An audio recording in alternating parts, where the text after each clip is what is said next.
নমস্কার বন্ধুরা, আমি আবার আমার 5 ফ্রেন্ড ব্লগে আপনাদের স্বাগত। আমি আবার দ্বিতীয় পর্বটা আবার শুরু করেছি, যেটা পুজো দেখাচ্ছিলাম আমাদের ল্যান্ড লেডির বাড়িতে ঘরে। প্রথম পর্বটা আগে দেখিয়েছি, এবার দ্বিতীয় পর্ব পুজোটা আপনারা দেখুন। ভীষণ ভালো লাগবে, খুবই ইন্টারেস্টিং, মানে আমার তো ভীষণ ভালো লেগেছে। আপনারা দেখুন পরপর পুজো, ওদের পুজো কেমন করে হচ্ছে, কি সমস্ত কিছু আমার ভিডিওতে করা আছে। আপনারা দেখতে থাকুন, খুব ভালো লাগবে।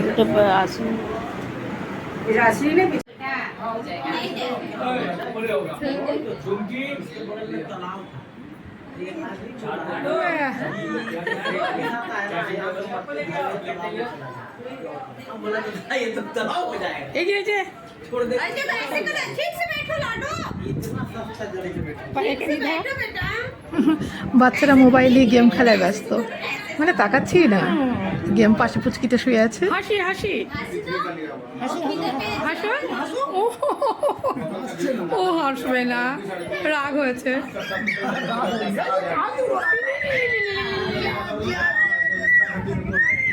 বলিয়ে বলিয়ে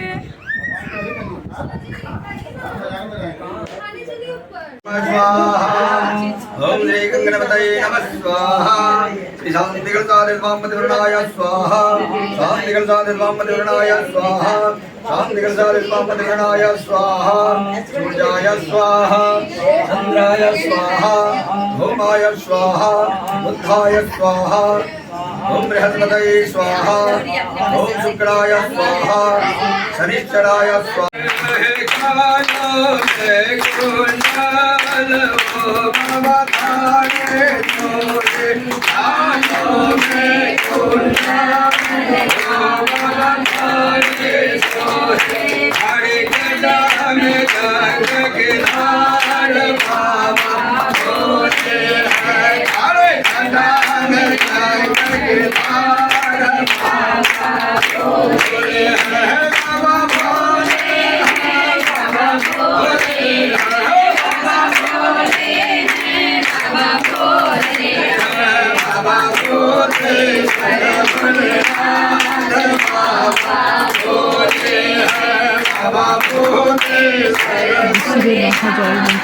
এটা কি সুন্দর একটা ইয়ে দিয়ে পাইপের মতো দেওয়া বেঁকানো, দারুণ সুন্দর। ওপরে জল ঢাললে নিচে দিয়ে শিবের মাথায় পড়ছে। আমার খুব সুন্দর লেগেছে এটা দেখতে।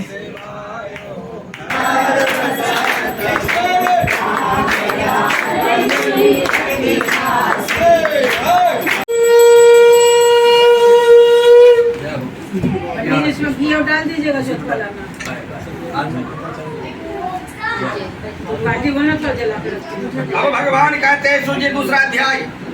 ब्राह्मणोति दरिद्रो हम भिक्षार्थे। ब्राह्मणों का क्यों जन्म होता? भगवान ने जन्म लेने से पहले ब्राह्मण को भेजा। जो ब्राह्मण को दरिद्र बन करके जा, मैं जो जन्म लूंगा तो हमारा सत्य कार्य क्यों न कर सकता, इसलिए तुमको जाना होगा। इसलिए ब्राह्मणों की जन्म हुई। अब ब्राह्मण जब जन्म ले लिया तो भगवान थोड़ा दिन बाद आए, तब तक भिक्षाटन करना आरंभ कर दिया। कौन ब्राह्मण? ब्राह्मण होती दरिद्रोहम भिक्षार्थे भ्रमते महिम। यही शालिग्राम हर ब्राह्मणों के घर में पाया जाता है।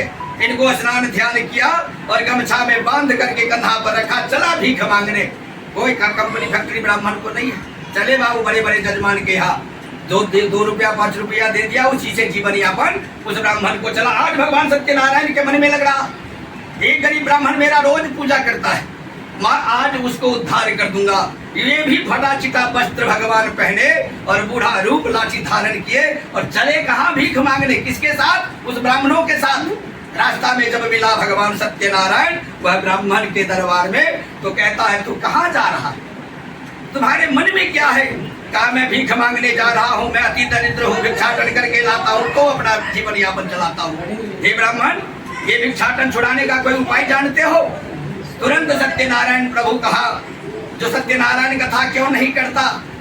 सत्यनारायण कथा कर ले, तुम्हारा यह भिक्षाटन ही छूट जाएगा। तो आज जो भीख मिलने से मुझे धन प्राप्त होगी, उसे से मैं कथा कहूंगा। और गया जहाँ बड़े बड़े धनी लोग रहता था, उस गांव में जाता है, दुन्ना धन प्राप्त करके आता है। कौन? वह गरीब ब्राह्मण। भगवान सत्यनारायण का पूजन करता है, सारे गांव को बुलाता है और भगवान के ऐसी अनुकंपा सुदामा की तरह 2 4 5 10 मकान हो गया उनको। सत्यनारायण कथा करने के बाद उतने में एक लकड़ियारा लकड़ी बेचने वाला उसी नगर के समीप से जा रहा था। जितने लोग बंधु बांधव आए थे हमारे ही जैसा कहने वाला जोर से था। वह कहता बोलिए सत्यनारायण भगवान की जय। जयकार की आवाज जो होती है वह लकड़ियारा भी सुनता है। उसके मन में लगा क्या कर मैं जाता हूँ उस ब्राह्मण के घर में सत्यनारायण कथा शायद हो रहा है। मैं भी जाता हूँ देखने के लिए। लकड़ियारा लकड़ी को रखा बाहर और घुस गया ब्राह्मणों के घर में जहाँ कथा हो रही थी। जब कथा हो रही थी तुरंत घुसा और पूछता है हे ब्राह्मण यह क्या करते हो। तुरंत जवाब देता है जो मैं यह देखो धनी मनी हो चुका हूँ। तो भी लकड़ियारा कर सत्यनारायण कथा तुम्हारा भी लकड़ी बेचना हो जाएगा छूट जाएगा और यह जो है धनी मनी बन जाएगा। ऐसा जब कहता है तो उनके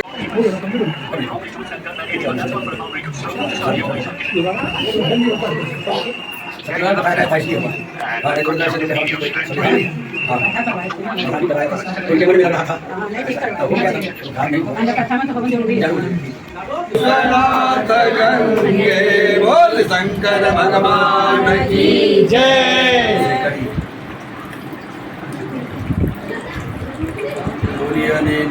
यथाशक्ति रुद्राभिषेक कर्मणा क्रियेता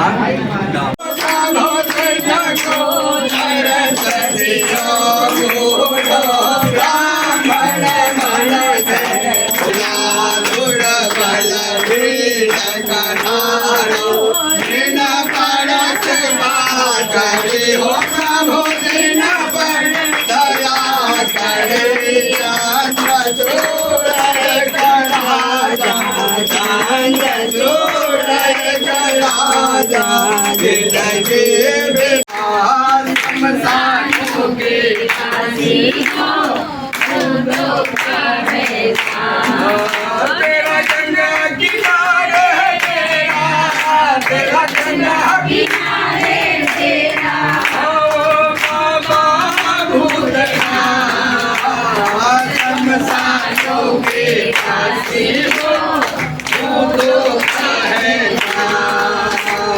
देवों में महादेव हो बाबा हरे आती है।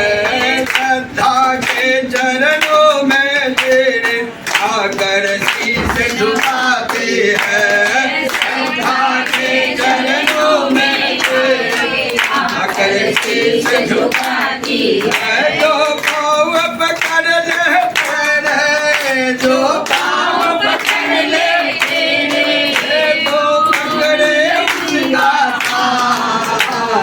शमशानों के वासी हो तो है शमशानों के वासी हो तो है के जो सिर जनहारे तेरे सिंध निकाले हैं। सिर जन के जो बोले शंकर भगवान की जय करो सबको।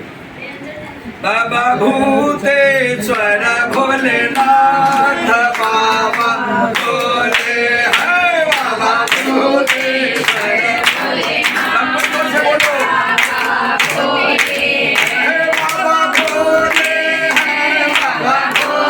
परम बुद्धिमान सुदामा नाम के एक ब्राह्मण था जो भगवान कृष्ण के भजन कीर्तन करके मोक्ष प्राप्त किया था। और उनका मुख नाम के राजा दशरथ हुए थे जो दशरथ रंगनाथ भगवान का पूजन करके वैकुंठ प्राप्त किया था।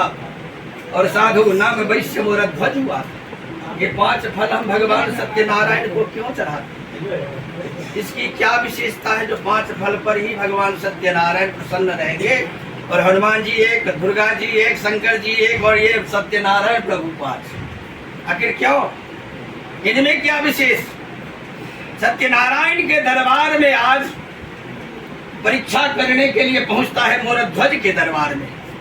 चंद्र करे सूरज चढ़े चढ़े जगत व्यवहार अभय दृढ़ श्री हरिश्चंद्र का करे न सत्य विचार। हमें डोम बनना पड़ेगा मंजूर है। मैं झूठ नहीं बोल सकता। अपने लोग को यदि 1 लाख दे दे तो झूठ बोलना है भैया तो बोल देंगे। उसमें भी मन में संतुष्टि नहीं है। 10 लाख दिया जा, 1 करोड़ देगा, तुरंत झूठ बोल देगा। लेकिन वह सत्यवादी राजा हरिश्चंद्र इधर से उधर हो जाएगा, लेकिन झूठ नहीं बोलेगा। विश्वामित्र कहा मैं तुम्हें डोम बना करके छोड़ दूंगा, कहा तुमको जहां ले जाना है ले चलो, मैं झूठ नहीं बोलूंगा, नहीं तो सत्य खत्म हो जाएगी, पृथ्वी से लुप्त हो जाएगा, कोई सत्य के नाम नहीं लेगा, कोई भगवान का नाम नहीं लेगा। ऐसा जब कहता है तो कहता है ठीक, इसी जिद्द में अरे रहो। जिद्द में अड़ गया।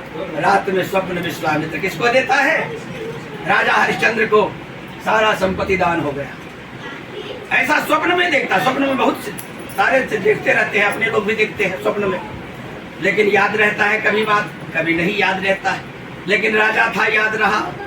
सवेर से सवेर आया दरबार में, कौन? विश्वामित्र कमंडल लेकर के। पहले के ब्राह्मण वो था, ताकतवर था, भले ही गरीब क्यों नहीं, लेकिन मंत्र के अधीन में वो ताकत रखता था, उसे डर की बात नहीं होती थी। दरबार में आया, गेट खटखटाया, धीरे से गेट खटखटाया, तुरंत निकला। कौन? राजा हरिश्चंद्र। रात में स्वप्न देखा था, बोला हाँ देखा था। क्या देखा? ये संपत्ति दान कर दिया, दान कर। तुरंत हाथ में से कमंडल से जल दिया और मासाना मासोत्तर में ये संपत्ति दान हो गया। अब दान तो हो चुकी है, फिर दक्षिणा चाहिए ब्राह्मण को, सब कुछ में दक्षिणा चाहिए। सब कुछ दे दीजिए, 5000 दे दिए, फिर भी कहेगा भोजन दक्षिणा तो नहीं दिया, वो भी दे दिए, थोड़ा गाड़ी भाड़ा दे देते ना। संतुष्टि नहीं है ब्राह्मणों को, जो है भगवान बना करके मेरा वही कर रहा है, लेकिन उसमें भी आपकी माया लगता है। अब कहता है दक्षिणा दो। दक्षिणा कहाँ से लाने जा रहा? तिजोरी खोल करके। कहा ये तिजोरी भी मेरा है, कहीं बाहर से लाओ। बाहर से लाने जाता है। कौन? राजा हरिश्चंद्र। एकाशी के वासी सुन ले मेरी पुकार, मैं बिकता हूँ खरीद ले, होगा बड़ी उपकार। रहा था, वहां भी राजा था, लेकिन आज मोरध्वज चला कहाँ? मोरध्वज के दरबार में भगवान 2 ब्राह्मण बन करके चला था। 5 फल की बात हो रही है, तो 2 ब्राह्मण बन करके वही विश्वास करने के लिए, वही परीक्षा करने के लिए चल पड़ा। कहाँ? मोरध्वज के दरबार में। जब दरबार में पहुंच गया, गेट के बाहर ब्राह्मण और गेट के अंदर कौन? मोरध्वज। मोरध्वज के दरबार में जब आ गया तो कहता है जो मैं ब्राह्मण 2 ब्राह्मण से तुम्हारे दरबार में आ चुका हूँ, तू भोजन कराएगा? कहा मैं तो रोज 1 ब्राह्मण करके भोजन करा करके ही विदा करता हूँ, तब मैं अपना खाता हूँ। कहा आज 2 ब्राह्मण आया है, मेरा हो भाग्य। ऐसा जब कहा तो कहता है मेरा भोजन क्या है? ये बात तो पूछ, क्या है भोजन? तुम्हारा 1 बेटा है, मैं उसी का मांस खाने वाला हूँ, इसलिए मैं तुम्हारे दरबार में। तो खिलाओगे तो मैं रुकूंगा, नहीं तो तुम्हारे जैसा सारे जजमान पड़ा हुआ है, तुम नहीं खिलाओ दूसरे घर में चले जाएंगे, तीसरे घर में चले जाऊंगा। ऐसा कहा। मोरध्वज जब यह बात सुन लिया, जो मेरा बेटा 1 और उसी का ही मांस खाने वाले यह ब्राह्मण आ गया है, तो चुप हो गया, मुग्ध हो गया। अब इनकी बात निकलना मुश्किल हो गई। पत्नी खाना, पत्नी हो तो उसके तरह, पत्नी खाना बना रही थी, अपनी पति की आवाज जब बंद हो गया तो दौड़ करके आती है, हे पति आप चुप क्यों हो गए? अभी तो वार्तालाप हो रही थी। कहा अपना 1 पुत्र, उनका मांस खाने के लिए ये ब्राह्मण आए। कहा पुत्र पैदा कल कर सकता हूँ, लेकिन यह वापस ब्राह्मण आ जाएगा, आज चले जाएगा तो मेरा जितना तपस्या है अभी क्षण में खत्म हो जाएगा, इसलिए पुत्र पैदा करने पर विश्वास रखता हूँ, लेकिन ब्राह्मण यहाँ से वापस चले जाएगा उस पर विश्वास नहीं करता हूँ। तुरंत बेटा बुलाया, आसन लगा दिया, पाँव धो दिया भगवान को। भगवान नारायण घर में आकर के बैठ गए, बेटा को बुलाता है। जब बेटा को बुलाता है तो बीच में खड़ा करता, दोनों प्राणी आरी पकड़ करके चीरता है, आधार शरीर ऐसे करके चीरता है। जब चीर रहा है तो अश्रुपात होने लगती है माता के आंख से। जब आंख से अश्रुपात होने लगता, नारायण खड़ा हो जाता, मैं भोजन नहीं करूंगा। क्यों? तू रो रही है, रोया हुआ भोजन ब्राह्मण नहीं करता। यह बात जब कहा, माता जी कितना सुंदर प्रेम भाव से कहता है, जो आज तक ऐसा माता ही जन्म नहीं लेगा, हे ब्राह्मण मैं अपने हाथ से अपने बेटे को काट रहा हूँ, इससे बड़ा खुशी क्या हो सकती? खुशी की आंसू है। यह बात सुन करके भगवान के मन गदगद हो गया, बैठ गए भगवान। जब बैठ जाता है तो कहता है 5 थाली में खाना लगा। 5 फल की बात हो रही है ना। 3 प्राणी मोरध्वज, 1 कट रहा है, 2 काट रहा है, 3 ठो फल उनके नाम से चढ़ता। भगवान 2 दरबार में गए थे, 2 ठो फल उनके नाम से, इसलिए दोनों को मिला करके 5 फल भगवान नारायण स्वीकार करता है। और जब स्वीकार कर लेता है, कहता 5 थाली में खाना लगा। मोरा ध्वज को आक्रोश आया। तुरंत कहता है हम लोग तो 4 आदमी है, 5वां आदमी आएगा कहाँ से? 2 आप हो, 2 मैं हूँ। 5वां आदमी आएगा कहाँ? 5 थाली लगाऊं क्यों? कहाँ लगा तो सही। जब 5 थाली में खाना लगा देता है, भगवान को भोजन तो करना नहीं था। परीक्षा इतना कठिन होती है, मनुष्य पार लगेगा कि नहीं लगेगा भगवान जाने। आज के जमाने में तो पार नहीं लगने वाला है। ऐसा कठिन परीक्षा यदि ले ले तो भगवान किसी मनुष्य को ऐसा परीक्षा देने में असफलता ही नहीं। लेकिन वह कैसा था? वह परीक्षा लिया किसके बदौलत? पत्नी के बदौलत। अब 5 थाली में खाना जब लग जाता है, भगवान तुरंत कहता है तुम्हारा पुत्र का क्या नाम है? जब नाम लेता है उनकी पत्नी तो बेटा दौड़ते हुए सामने से आता है। भगवान शंख चक्र गदा लेकर के भगवान रूप धारण कर लेते हैं। यह दृश्य बेटा उधर से आ रहा है, भगवान दृश्य देख रहा है। दोनों प्राणी अश्रुपात करने रोने लगता है। जब रोने लगता है तो कहने लगता है जो आज में इतना भाव हम समझ जाते, जो हमारे दरबार नारायण आएंगे, हम भगवान से दर्शन करेंगे, ये बात तुझसे भी थोड़ा भी मन में विश्वास होता तो हम लोग थोड़ा भी हिचकिचाते नहीं। जो हम चुप हो गए थे, बेटा को लाओ और काट दो, हमारे मांस पेश करो, तो मैं चुप नहीं होता। पांव पकड़ करके रुदन करने लगता है। यह दृश्य देखने वाला था। जब पांव कर करके रोने लगा तो भगवान कहने लगता है मांग वरदान, क्या मांगना चाहता है? कहता सदैव वैकुंठ जाना चाहता। तीनों प्राणी के लिए सदैव वैकुंठ के लिए ऊपर से विमान आता है स्वर्ग से। तीनों प्राणी उस विमान में बैठता है, पुनः स्वर्ग प्रस्थान कर जाता है। बोलिए सत्यनारायण भगवान की जय, रावण बिहारी लाल की जय, बोल मुकुटवंशी वाले की जय, राधा रमण भगवान की जय।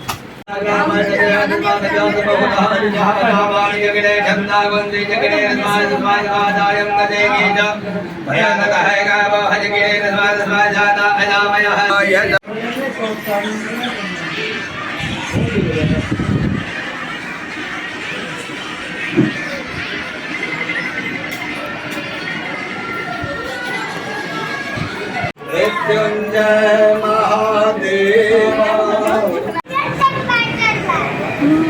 क्या कर रहे हो सब? हाँ, दुष्टमी। हाँ, अच्छा।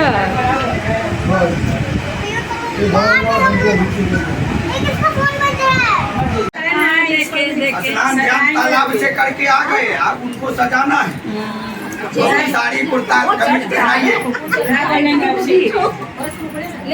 लीजिए, हो गया, ले बैठ जा।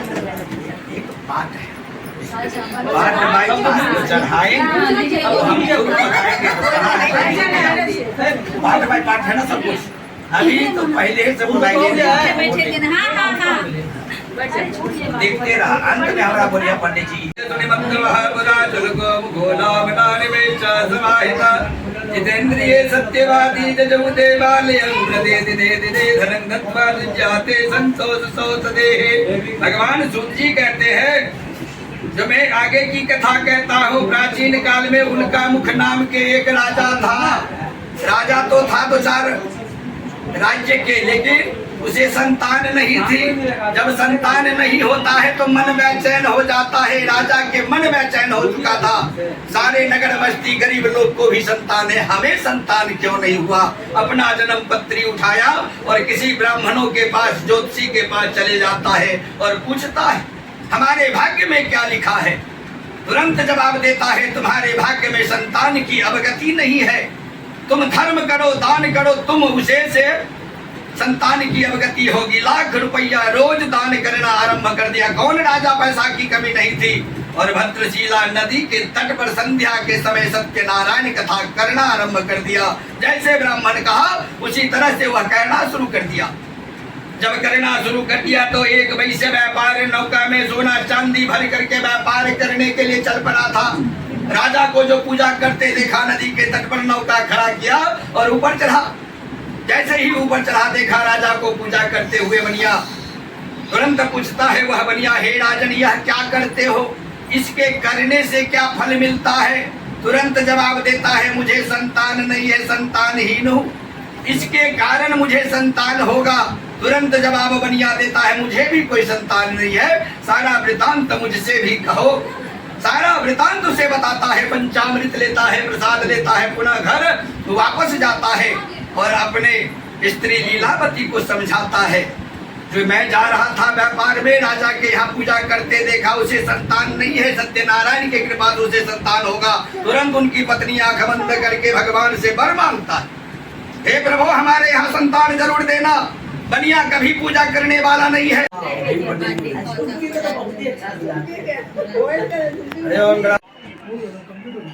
এবার পুজো শেষ হলো, সবাই প্রণাম করছে, প্রণাম করে বেরিয়ে যাচ্ছে।